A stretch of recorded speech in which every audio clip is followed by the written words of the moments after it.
साबिक वजीर आजम जुल्फिकार अली भुट्टो की फांसी का केस सदाती रेफरेंस पर आज चीफ जस्टिस की सरबराही में सुप्रीम कोर्ट का 9 रुकनी लार्जर बेंच समाअत करेगा। बिलावल भुट्टो ने कार्रवाई लाइव दिखाने की दरखास्त कर दी।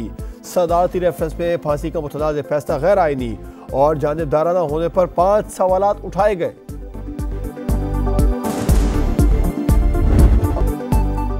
वज़ारत उज़्मा का उम्मीदवार बिलावल भी हो सकता है और मैं भी। साबिक सदर ने अगला वजीर आजम बनने का इशारा दे दिया। आसिफ जरदारी का कहना है बिलावल नवाज शरीफ को लाडला कहते हैं। लाडला वो है जिसकी 25 सीटें जीतने पर हुकूमत बनाई जाती है। इंतखाबात 8-10 रोज आगे जाते हैं तो कोई फर्क नहीं पड़ता। फाटा में मौसम की खराबी और जंग वजह बन सकती है। महंगाई नहीं थी मुल्क में, बिजली सस्ती थी, लोड शेडिंग का खात्मा किया था, दहशत गर्दी का खात्मा किया था, वो सारा कुछ अपसाइड डाउन हो गया। कौम जानना चाहती है कि ऐसा हुआ क्यों। हमने खुद अपने मुल्क के साथ बड़ी ज्यादती की है, शायद उस ज्यादती के अजाले का वक्त अब आ रहा है। पाकिस्तान का ऐसा हाल आज तक नहीं देखा। मुल्क का हशर नशर क्यों किया गया, कौम जानना चाहती है। मियां नवाज शरीफ का पार्टी टिकट के उम्मीदवारों से खिताब। बोले लोग महंगाई में अपनी सारी कमाई खो चुके हैं, दाल सब्जी खरीदने से महरूम हो गए। मुल्क से हुई ज्यादती का अजाला चाहते हैं तो अपनी जात से बाहर निकलना होगा।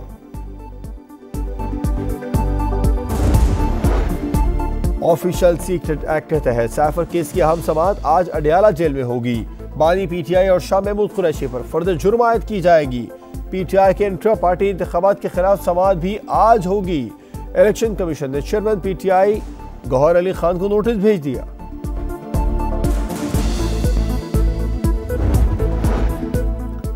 सिंध और बलूचिस्तान के इलेक्शन कमिश्नर्स के तबादले। इलेक्शन कमीशन ने शरीफुल्लाह को इलेक्शन कमिश्नर सिंध और इलेक्शन कमिश्नर सिंध एजाज चौहान को बलूचिस्तान तैनात कर दिया। नोटिफिकेशन जारी।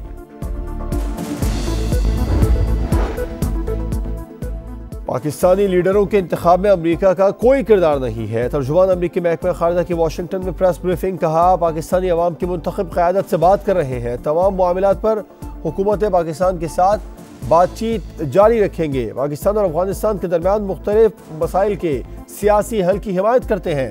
बताया अफगान पार्लियामेंट के साबिक अरकान को करप्शन में नामजद करने के लिए कार्रवाई कर रहे हैं।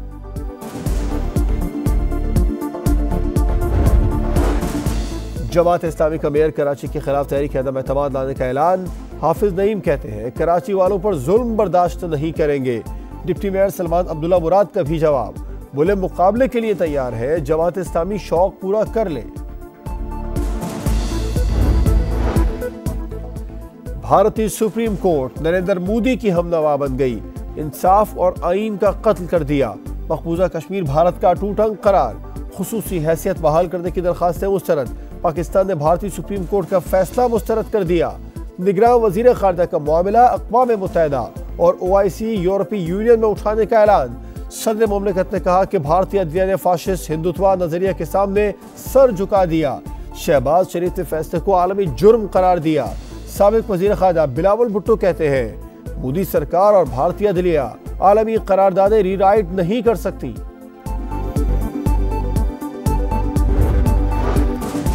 भारतीय अदलिया पर एतमाद नहीं। मकबूजा कश्मीर की क़यादत ने फैसला मुस्तरद कर दिया। जद्दोजहद जारी रखने का ऐलान। उमर अब्दुल्ला ने फैसले को मुतासिबाना करार दिया। मायूसी का इजहार किया। महबूबा मुफ्ती ने कहा फैसला सजाए मौत से कम नहीं। गुलाम नबी आज़ाद और अब्दुल हमीद लोन ने भारतीय अदालतों को OSS के ज़ेर असर करार दे दिया। एहतजाज से खौफजदा भारतीय हुकूमत ने मकबूजा कश्मीर को छावनी में बदल दिया। फैसले के खिलाफ आज़ाद कश्मीर में भरपूर एहतजाज। गजा पर इसराइल की बमबारी न थमी। गाजी पनाह गुज़ीन कैंप पर फ़ज़ाई हमलों में मज़ीद 23 फ़लस्तीनी शहीद। शोहदा की तादाद 18,205 हो गई। 50,000 से ज़ायद ज़ख्मी।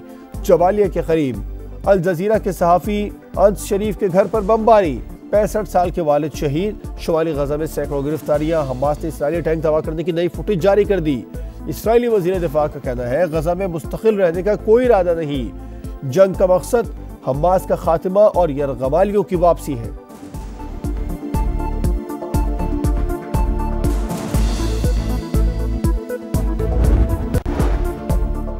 अक़वाम मुत्तहिदा की जनरल असम्बली का खुसूसी इजलास आज होगा। UN सिक्योरिटी काउंसिल के वफ्द का रफा बॉर्डर का मुहासरा। गजा की सूरत हाल पर तशवीश का इजहार। वर्ल्ड हेल्थ ऑर्गेनाइजेशन ने गजा के लिए इमदादी सामान की इजाजत मांग ली। यूरोपीय यूनियन के फॉरेन पॉलिसी चीफ ने गजा में तबाही को दूसरी जंग अजीम में जर्मनी के शहरों में होने वाली तबाही से ज्यादा करार दे दिया। कराची के इलाके मच्छर कॉलोनी में 2 ग्रुपों में तसादुम, 3 अफराद मारे गए। जाए वक़ुआ से 3 मुख्तलिफ हथियारों के 25 से ज़ायद कौल मिले। मकतूल सिराज का ताल्लुक MQM से था। मरकजी मुलजिम निसार पठान और भाई समेत 3 मुलजमान गिरफ्तार। असलहा बरामद।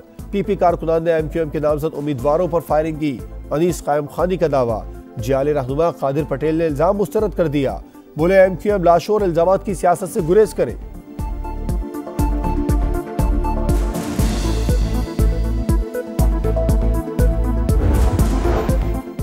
न्यू कराची में पुलिस और डाकुओं के दरमियान फायरिंग का तबादला। गोलियों की जद में आकर खातून जान बहक। बीवी को पुलिस की गोली लगी। मकतूला के शौहर का इल्जाम। SSP सेंट्रल का तहकीकात का ऐलान। कराची के इलाके पापोश नगर में डकैती की कोशिश नाकाम। मज़ाहमत पर डाकुओं ने फायरिंग कर दी। गोली लगने से उनका अपना साथी मारा गया। नॉर्थ कराची सेक्टर 11 में मोटरसाइकिल सवार 2 मुलजमान की फायरिंग से शहरी हलाक। पुलिस के मुताबिक अदनान को हदफ बनाकर कत्ल किया गया।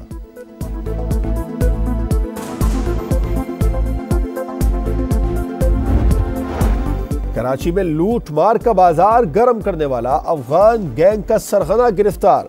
मुलजिम को अफगानिस्तान फरार होते हुए चमन से हिरासत में लिया गया। बिलाल उर्फ टेंशन कई डकैत गिरोह चला रहा था। तफ्तीश में अहम इंकशाफात। पुलिस के मुताबिक गैंग के कारिंदों ने कंपनी की तर्ज पर शोबे बना रखे थे। हर ग्रुप मखसूस वारदात करता था। मोटरवे पर धुंध के डेरे। लाहौर सियालकोट मोटरवे बंद। मोटरवे M5 उस शरीफ से मुल्तान जाहिर पीर तक बंद कर दी गई। मोटरवे पुलिस की शहरियों को गैर जरूरी सफर से गुरेज की हिदायत।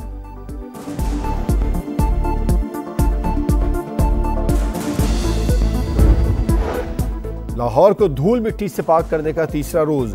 निगरान वजीर आला काम का जायजा लेने पहुंच गए। मोहसिन नकवी का रात गए दाता दरबार सर्कुलर रोड का दौरा। मैकेनिकल वॉशर्स और ट्रैक्टर से धुलाई का जायजा लिया। सड़कों को मुस्तकिल डस्ट फ्री करने का प्लान भी तलब कर लिया। आलमी माहौलियाती कॉन्फ्रेंस COP28 का आखिरी रोज। रुकन ममालिक फ्यूसिल फ्यूल के खात्मे के लिए हातमी हिकमत अमली न तय कर सके। अरबों डॉलर के वादे, मगर फंड फाल करने का ठोस मंसूबा भी सामने न आ सका।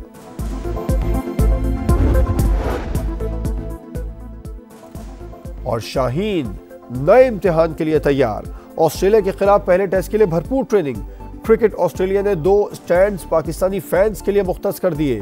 कौमी टीम के डायरेक्टर मोहम्मद हफीज का प्रैक्टिस के लिए स्लो विकेट देने पर इजहार मायूसी।